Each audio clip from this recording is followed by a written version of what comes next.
दुर्योधन की पत्नी का नाम भानुमति था। भानुमति के कारण ही यह मुहावरा बना है, कहीं की ईंट कहीं का रोड़ा, भानुमति ने कुंभा जोड़ा। भानुमति काम्बोज के राजा चंद्रवर्मा की पुत्री थी। भानुपति बहुत ही सुंदर, आकर्षक, बुद्धिमान और ताकतवर थी। उसकी सुंदरता और शक्ति के किस्से प्रसिद्ध थे। यही कारण था कि भानुमति के स्वयंवर में शिशुपाल, जरासंध, रुक्मी, वक्र, कर्ण आदि राजाओं के साथ दुर्योधन भी गया हुआ था। कहते हैं कि जब भानुमति हाथ में माला लेकर अपनी दासियों और अंगरक्षकों के साथ दरबार में आई और एक एक करके सभी राजाओं के पास से गुजरी, तो वह दुर्योधन के सामने से भी गुजरी। दुर्योधन चाहता था कि भानुमति माला उसे पहना दे, लेकिन ऐसा हुआ नहीं। दुर्योधन के सामने से भानुमति आगे आगे बढ़ गई। दुर्योधन ने क्रोधित होकर तुरंत ही भानुमति के हाथ से माला झपटकर खुद ही अपने गले में डाल ली। इस दृश्य को देखकर सभी राजाओं ने तलवारें निकाल ली। ऐसी स्थिति में दुर्योधन ने भानुमति का हाथ पकड़ा और वह उसे महल के बाहर ले जाते हुए सभी योद्धाओं से बोला, कर्ण को परास्त करके मेरे पास आना। अर्थात उसने सब योद्धाओं से कर्ण से युद्ध की चुनौती दी, जिसमें कर्ण ने सभी को परास्त कर दिया। लेकिन जरासंध से कर्ण का युद्ध देर तक चला। जरासंध ने दुर्योधन की बीवी भानुमति के स्वयंवर में भी भाग लिया और जब दुर्योधन जबरन भानुमति को अपनी पत्नी बनाना चाह रहा था, तब जरासंध और कर्ण में 21 दिन युद्ध चला, जिसमें कर्ण जीता और पुरस्कार में जरासंध ने कर्ण को मालिनी का राज्य दे दिया। ये जरासंध की पहली हार थी। इस तरह दुर्योधन ने भानुमति के साथ जबरन विवाह किया।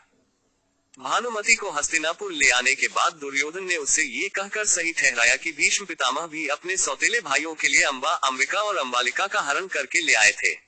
इसी तर्क से भानुमति भी मान गई और दोनों ने विवाह कर लिया। दोनों के 2 संतान हुई। एक पुत्र लक्ष्मण था, जिसे अभिमन्यु ने युद्ध में मारा दिया था, और पुत्री लक्ष्मणा, जिसका विवाह कृष्ण के जामवंती से जन्मे पुत्र साम से हुआ था।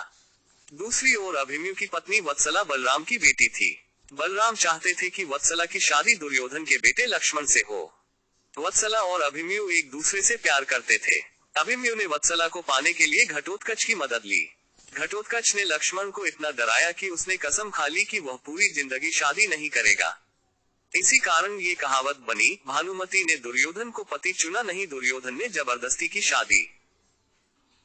अपने दम पर नहीं, कर्ण के दम पर किया भानुमति का हरण। दूसरा, भानुमति की बेटी लक्ष्मणा को कृष्ण पुत्र साम भगा ले गया था।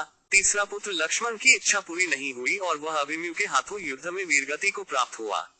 इस तरह की विस्मृतियों के कारण ये कहावत चरितार्थ होती है। कहते हैं कि भानुमति का कर्ण के साथ अच्छा संबंध हो चला था। दोनों एक दूसरे के साथ मित्र की तरह रहते थे। दोनों की मित्रता प्रसिद्ध थी। भानुमति बेहद ही सुंदर, आकर्षक, तेज बुद्धि और शरीर से काफी ताकतवर थी। गंधारी ने सती पर्व में बताया है कि भानुमति दुर्योधन से खेल खेल में ही कुश्ती करती थी, जिसमें दुर्योधन उससे कई बार हार भी जाता था। भानुमति को दुर्योधन और पुत्र लक्ष्मण की मौत का गहरा धक्का लगा था। लेकिन उसके बाद ऐसी किंवदंती भी सुनने को मिलती है कि भानुमति ने पांडवों में से एक अर्जुन से शादी कर ली थी। कर्ण और भानुमति, कहते हैं कि भानुमति का कर्ण के साथ अच्छा संबंध हो चला था। दोनों एक दूसरे के साथ मित्र की तरह रहते थे। दोनों की मित्रता प्रसिद्ध थी। कर्ण और दुर्योधन की पत्नी भानुमति एक बार शतरंज खेल रहे थे। इस खेल में कर्ण जीत रहा था। तभी भानुमति ने दुर्योधन को आते देखा और खड़े होने की कोशिश की। दुर्योधन के आने के बारे में कर्ण को पता नहीं था, इसलिए जैसे ही भानुमति ने उठने की कोशिश की, कर्ण ने पकड़कर बिठाना चाहा। भानुमति के बदले उसके मोतियों की माला कर्ण के हाथ में आकर टूट गई। दुर्योधन तब तक कमरे में आ चुका था। दुर्योधन को देखकर भानुमति और कर्ण दोनों डर गए कि दुर्योधन को कहीं कुछ गलत शक न हो जाए। परंतु दुर्योधन को कर्ण पर बहुत विश्वास था। उसने सिर्फ इतना कहा कि मोतियों को उठा ले, और वह जिस उद्देश्य से आया था उस संबंध में कर्ण से चर्चा करने लगा। इस विश्वास के चलते ही कर्ण गलत समझ लिए जाने से बच गए। हालांकि कुछ लोग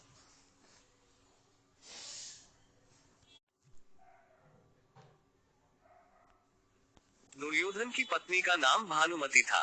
भानुमति